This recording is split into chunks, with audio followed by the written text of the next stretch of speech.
The Russians' interests, frankly, are to delegitimize our entire presidency.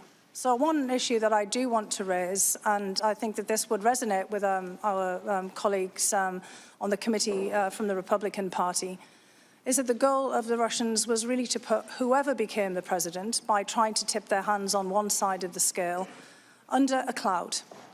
So if Secretary, former First Lady, former Senator Clinton had been elected as president, as indeed many expected in the run-up to the election in 2016, she too would have had major questions about her legitimacy.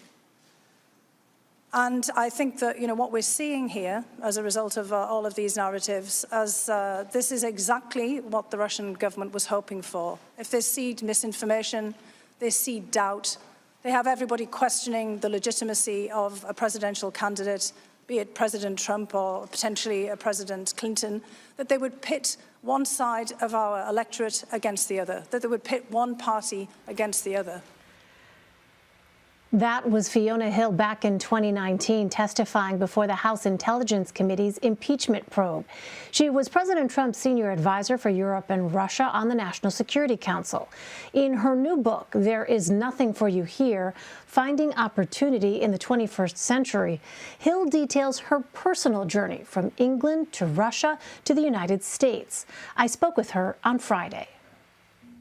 So at one point in your book, you write that last year you were, quote, immediately struck by how much the U.S., the UK, and Russia, the three countries that had defined your personal and professional life, now resembled each other in their failure to mount a serious, well-coordinated response to dealing with the pandemic.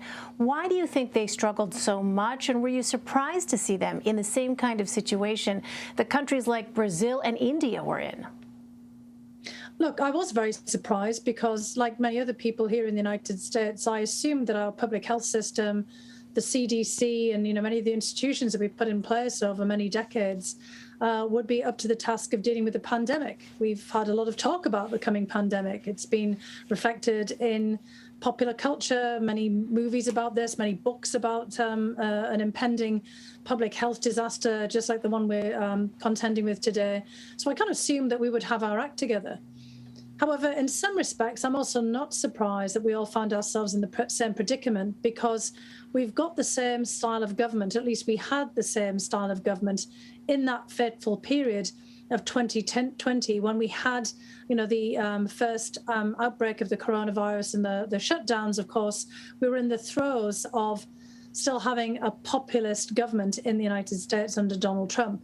And all of those the countries that you mentioned India, you mentioned Brazil, they've got the same style of politics, populist governments, populist leaders who are really responding in an ad hoc fashion to a deadly serious public health crisis, and also engaging in policies that were counterproductive for pulling together the collective action necessary to pull behind getting advice across about wearing masks, the politicization of all of these issues, for example. I mean, in the case of the United States, we did get behind the production of a vaccine, which was pretty essential, but we also have an anti-vax movement that the government did very little to tamp down in that fateful period as well, in terms of trying to get people to get a grip of this health crisis.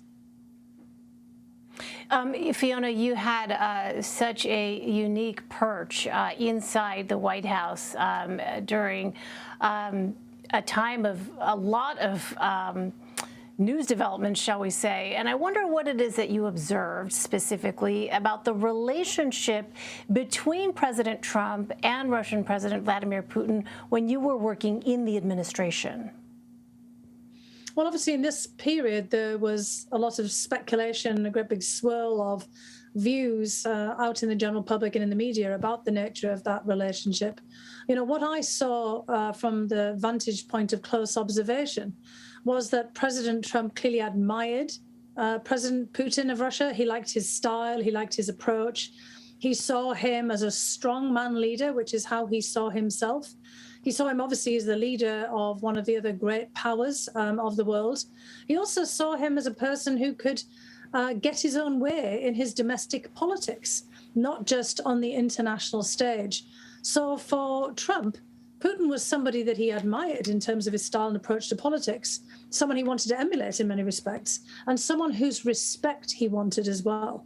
He wanted basically Putin to like him in the same way that he looked at Putin. And so an awful lot of his interactions with Putin were geared towards creating personal charisma.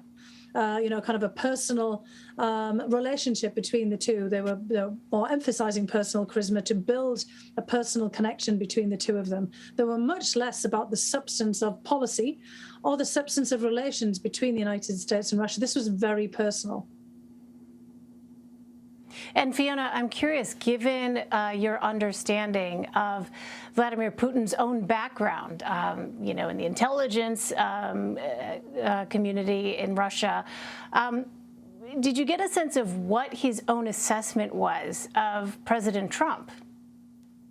Well, it was very apparent that President Putin saw President Trump as someone that he could manipulate quite easily.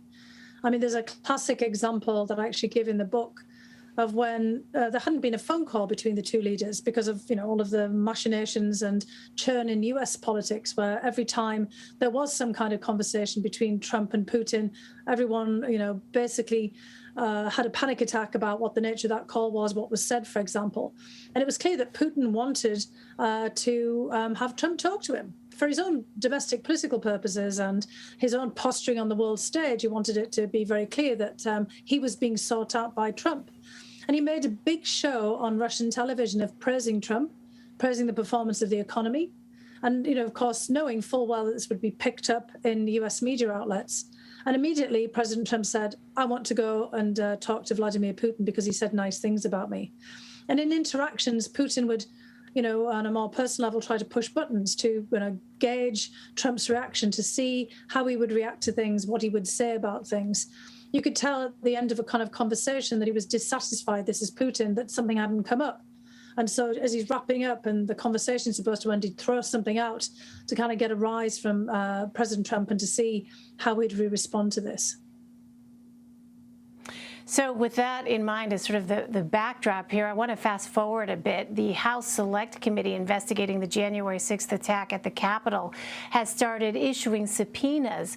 Fiona, what kind of national security implications do you think events like that, which were fueled by misinformation, create, given this kind of geopolitical atmosphere, particularly with Russia, where you have a leader who is clearly looking to exploit any kind of situation or a perceived advantage? Well, this is exactly the point, Elaine. It's the exploitation of things that we're doing to put us in a bad light or to emphasize the harsh spotlight that is already cast on incidents. And we've already seen President Putin dealing with this directly.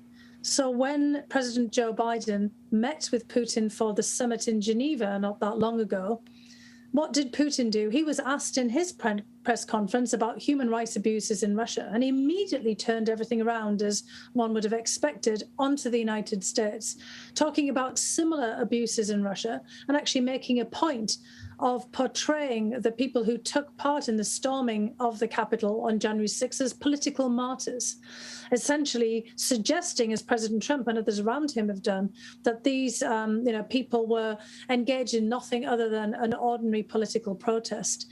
So this is the kind of way in which Putin will exploit things to make kind of common cause with groups that are sowing division in the United States, and to highlight this, because for anybody else watching, of course, from the outside, they know that this is not the case. It was deeply shocking for people around the world to see this kind of thing happening in the United States. It's not the kind of thing that most international viewers associate with the United States. And here's Putin putting that spotlight on it again, but in a way in which it would, of course, sow more division, because here's Putin saying that the people who took part in this mob on January 6th were martyrs. So then, Fiona, what goes through your mind when we continue to hear the kind of rhetoric that we have seen from some in the Republican Party who have continued to defend the rioters? Well, look, they're doing this for their own personal political gain, because they want to, remain close to President Trump for their own power.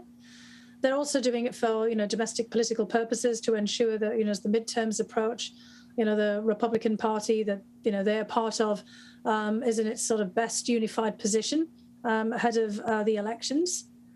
And, they're not doing it for the benefit of the country. They're basically perpetrating a lie, participating in a lie, allowing, their own constituents and Republican voters to, basically be part of this as well. They know only too well that the polling shows that there is little tolerance among people who identify themselves as Republicans of any kind of dissent or criticism of President Trump, because he has still got the party base captured in a kind of a charismatic personality cult around him. And this is something that somebody like President Putin basically recognizes only too well. Russia is a country in the Soviet Union that has created personality cults in the past. President Putin himself makes a big point of creating one around himself, even though he says that this isn't the case. And this is, again, something that can be exploited. This is actually a national security peril that we're facing here, not just all a bit about domestic politics. This is not just about people's personal political gain. This is something that can be used from the outside. You can see more of my interview with former Trump advisor Fiona Hill on her new book and what she calls an inequality of opportunity in the U.S. at cbsnews.com/red.